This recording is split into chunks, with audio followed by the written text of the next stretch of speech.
Bueno,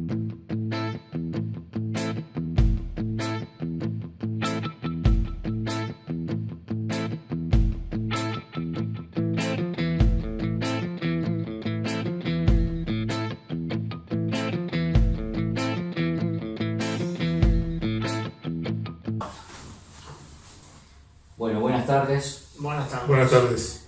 Estamos en otro programa de Luces y Sombras del Filosofar. Estamos hoy con Julio Cano, Fabián Piñeiro y quien les habla, Edgar Fernández, en tercer programa de la tercera temporada de Luces y Sombras. Hoy vamos a ya entrar en lo que sería nuestros programas con un tema en particular a discutir y a conversar, habiendo pasado las dos introducciones. Hoy nos convoca un tema que tiene que ver con la identidad cultural y con nuestros pueblos, sobre todo pensando desde el sur, para poder conversar acerca de esta problemática, el tema de la identidad, de la diversidad. Vamos a centrarnos en los aportes filosóficos de un sociólogo brasilero que es Muniz Sodré. Así que ¿por dónde podríamos conversar, Julio? Por un texto de Muniz Sodré de hace un tiempo atrás, que se refiere en su título a la diversidad y la diferencia. A ambos los considera desde un punto de vista filosófico, y me parece que, o nos parece, que esto es una buena manera de entrar a reflexionar sobre cómo considerar la identidad de nuestras culturas y de nuestros pueblos, una identidad si es que existe como tal, ¿no? Y también, y nada menos, cómo nos han considerado desde siempre los europeos, como acá entendido como la filosofía central o los centros dominantes de la filosofía que aún ahora utilizamos. Es como que hubiera preguntas subyacentes. ¿Es posible, por ejemplo, ¿no? ¿Es posible considerarnos por fuera o con independencia de los criterios que provienen de las ciencias sociales y de la filosofía europeas? ¿Es posible considerarnos en cuanto a identidades culturales, así? En los últimos tiempos hemos estado atentos a concepciones que tienen en cuenta nuestras realidades específicas latinoamericanas o del tercer mundo, o mejor todavía del sur, como Boaventura de Sousa Santos lo llama, y en ellas también nos apoyamos como un desafío a las maneras constitucionarias de pensar, aún las nuestras, ¿no? Muy bien, en ese texto entonces Muniz Sodré habla de dos conceptos. Uno es la diversidad y el otro la diferencia. En principio no lo dice, pero es como si estuvieran situados ambos conceptos en un pie de igualdad teórico, ¿no? Repito cuáles son: la diversidad y la diferencia. Y dice Muniz Sodré que en realidad los dos pertenecen a ámbitos distintos. La diversidad es un muy buen concepto para hablar de la conformación de nuestros pueblos. Muniz Sodré, como buen brasilero, se encuentra con la realidad más que heterogénea, yo diría que abigarrada en Brasil, con una cantidad y una riqueza impresionante de cultura, ¿no? Entonces, repito, la diversidad de la cual él nos habla es aquella que pudiera dar cuenta en la práctica misma lo que son estas culturas, estos pueblos, ¿no? Entonces, en términos filosóficos, la diversidad es un universal, o sea, una categoría, pero concreta, es un universal concreto. En cambio, la diferencia es un gran concepto, una gran categoría, pero que pertenece a la metafísica. La diferencia es la que existe o la que se puede verificar entre dos entes, entre dos elementos de la lógica tradicional aristotélica. Y atención, no quiere decir que sean inválidos para hacer mención o analizar el concepto de lo diverso concreto. El problema, dice Muniz Sodré, que en realidad hay varios problemas, pero uno de los primeros, o el primero de todos, es que se sitúan en dos niveles muy distintos como para que puedan ser fecundos desde un punto de vista filosófico, ¿no? Ahora, claro, el asunto no termina ahí.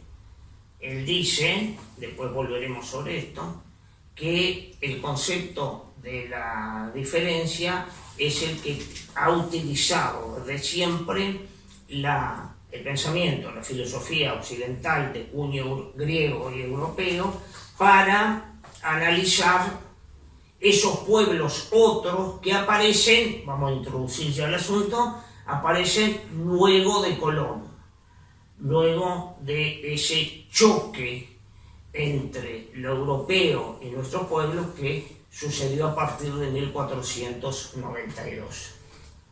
Pensando en ese punto de partida, en ese momento concreto, hay una asociación que parece muy difícil de no hacer, que es que la emergencia de esa conceptuabilidad para el neologismo remite a la instancia del hecho imperial o del acto imperial. Porque ¿qué es lo que aparece como posibilidad frente a los europeos con el descubrimiento de América? El imperio.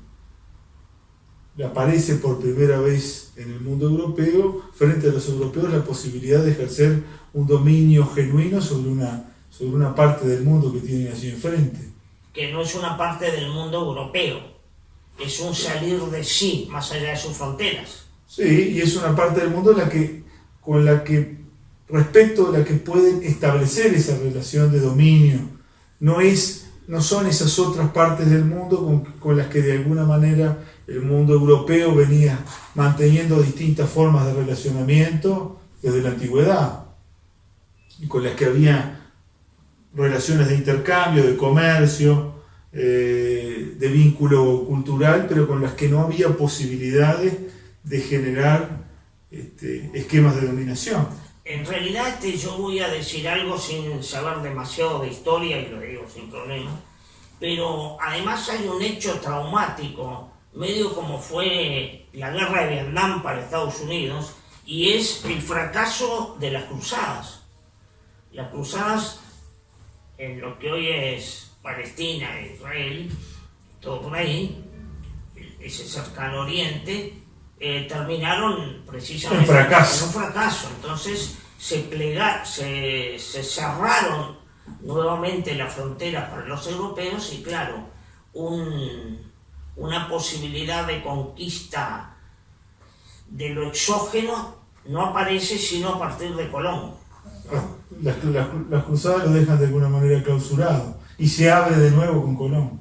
Digo porque parece haber un vínculo muy claro entre entre estos conceptos, la definición de estos conceptos y la realidad imperial, por decirlo de alguna manera. Sí, está bueno el cruce de temas, que me parece que eso ya es parte de nuestro estilo de pensar, por lo menos acá en Luces y Sombras. Digo, en este caso, como en el caso que nombró Julio de Boaventura, o en este caso de Muniz Sodré, tratando de pensar de manera compleja y de relacionar temas que aparentemente, por lo menos hay cierta tradición filosófica que no los relaciona de un modo tan claro. Tan claro. En cuanto, por ejemplo, lo que estamos tratando de reivindicar es que parece ser un hecho obvio, hay una cierta obviedad en reconocer la diversidad. Bueno, pero él trata de salirse de esa obviedad y tratar de ver otro lugar para pensarla que no sea el simple reconocimiento, porque hasta donde yo voy entendiendo, este pensador, el reconocimiento, sobre todo el reconocimiento desde una matriz cultural y una tradición de pensamiento europeo, no lleva de consigo el aceptar al otro como otro en su ser concreto, sino más bien el reconocimiento podría ser parte de una lógica racional, europea, europocéntrica, que lo que hace es simplemente aceptar y distinguir, pero no implica conocer, no implica lograr vínculos empáticos con esa otra cultura, con exactamente, bueno, claro. exactamente. Eso de por sí es un problema, digo, porque también traen un criterio de verdad.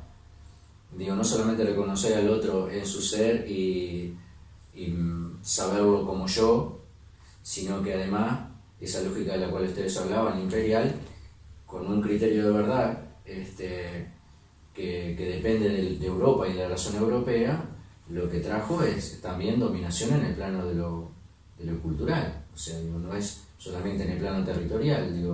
Entonces, las otras culturas se ponen al servicio o entran, las reconocemos como diferentes, pero en tanto para autoafirmarme yo. Sí, son diferentes a mí, pero en realidad el eje y el poder está centrado no en la diferencia, sino en mi propia identidad, que en este caso es la europea.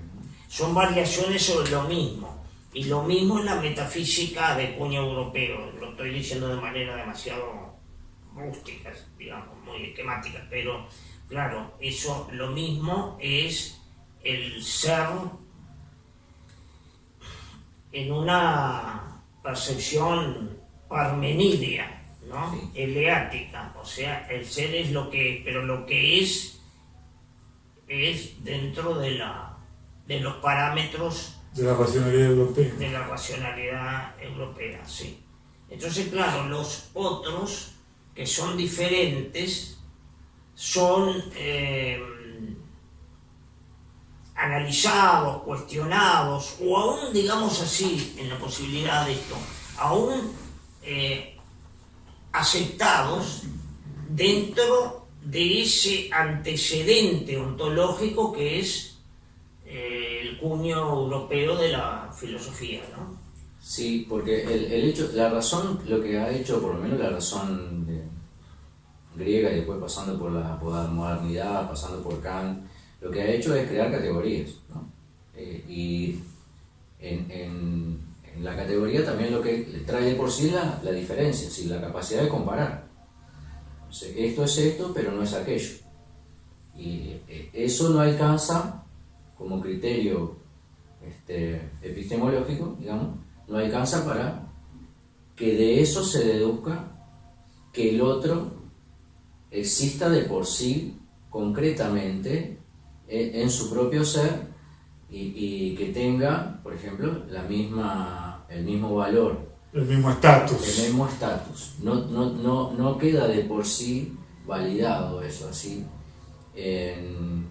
Por ejemplo, todo lo que tiene que ver con la tradición el surgimiento de la antropología, por ejemplo, que es bastante cuestionable, si se quiere. La antropología surge como parte de los estudios de ciertas colonias imperiales para poder, comillas, entender a esos seres extraños que iban a tomar como objeto de su dominio. No era entenderlos para aceptarlos o ver, son igual que nosotros pero diferentes. No, es entenderlos para sojuzgarlos. Y en esto de la construcción de verdad, entenderlo para poder guiarlos en función de una cierta apropiación de los sentidos más básicos de la verdad. Pero siempre girando en torno a que existe una verdad y no una diversidad de verdades. Eso es importante, ¿no? Porque digo, más allá de que suene una especie de relativismo, podríamos decir que este universal concreto, que sería la diversidad, cada cultura es un universal concreto, así como cada individuo es un universal concreto.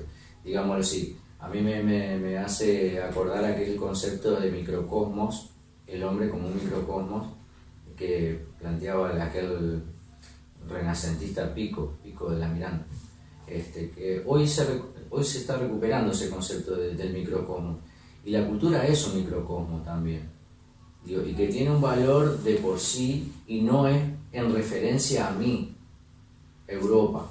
No vale no vale por lo referencial. Vale por sí mismo. Vale por sí, ¿no? Sí. Claro, eso se está recuperando, sí. Sí. Sí. Nosotros también lo haremos en otro programa, por supuesto, porque tiene una importancia muy grande.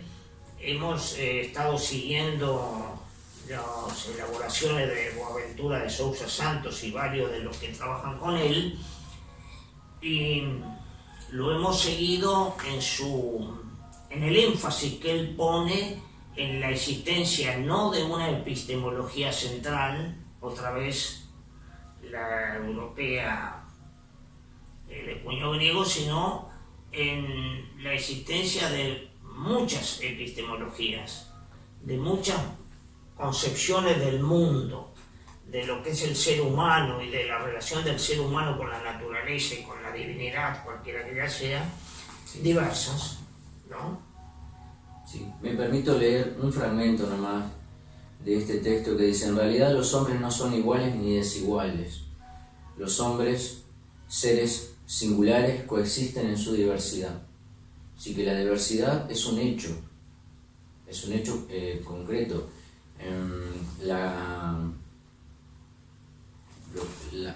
La diferencia no es un hecho, la diferencia es una categoría. De una operación intelectual. Es una operación intelectual que uno puede sospechar que está guiada por ciertos intereses.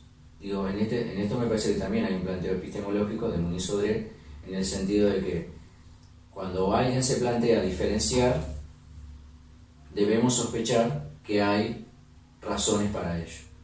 O sea que la diversidad no necesita razones para ser sostenida. La diversidad sí necesita razones.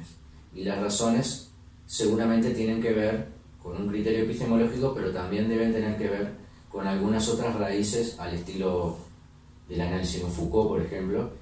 Esa diferencia debe tener hondas raíces sociales, políticas, económicas para ser sostenida, ¿no?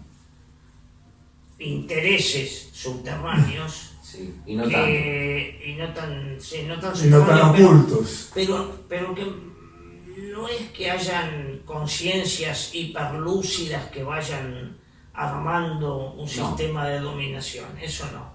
Por eso no necesitamos una mente maligna ahí atrás. No, más bien son procesos inconscientes, pero que son conceptos inconscientes, procesos inconscientes, que tienden hacia la consolidación de una determinada manera de ver la realidad, claro. Sí, hacia una razón. Y que necesariamente exigen o demandan una justificación externa y externa. Sí, para que los hombres que la viven puedan fundamentar su propia práctica, Sí, su propia sostenerla. práctica, sí, todo eso, sí, claro, lo he estudiado, Foucault y por eso también nos parece sumamente útil en sus consideraciones. Muy bien, creo que por hoy podríamos ir redondeando. Digo, para ir terminando este programa, lo podríamos continuar en otros, pero a mí una de las cosas que me queda picando es la importancia práctica que tiene esto para ciertas realidades socioculturales. Es decir, este tipo de planteo me parece que sirve para sostener o para dar aliento a ciertas reivindicaciones de ciertos movimientos sociales y culturales, como decía Julio, entre otras cosas por la gran diversidad cultural que existe en Brasil. Pero en cualquier ciudad, en cualquier sociedad de las nuestras, hay movimientos, hay grupos que necesitan de una posibilidad de vivir su identidad. Sí. Y a veces está invisibilizada esa posibilidad. Y también como fundamento, me parece a mí, de la reivindicación de un modo de ser. Creo que más allá del reconocimiento de las singularidades propias de nuestras sociedades, hay algo que podemos llamar un modo de ser latinoamericano, ¿no? Y en este planteo hay mucho de reivindicar la posibilidad de vivir ese modo de ser, ¿no? Sí, sí, sí. Me acuerdo de Chiapas, ¿no? En este momento, digo, cuando ellos irrumpen en la escena internacional con la declaración de la Candona, el ejército zapatista reivindican no la toma del poder, sino que reivindican la posibilidad de vivir como ellos vivían siempre. O sea, un poco el planteo era un estado de dos culturas, es decir, bueno, ustedes quieren vivir al estilo occidental, bueno, muy bien, nosotros queremos vivir al estilo de los indios de Chiapas. Y si hay una buena tendencia a ver a los otros como seres humanos fraternos, también es de los zapatistas lo de que queremos un mundo donde quepan todos los mundos. Exactamente. Bueno, muy bien. Bueno, Nos vamos despidiendo. Muchas gracias. Buenas tardes.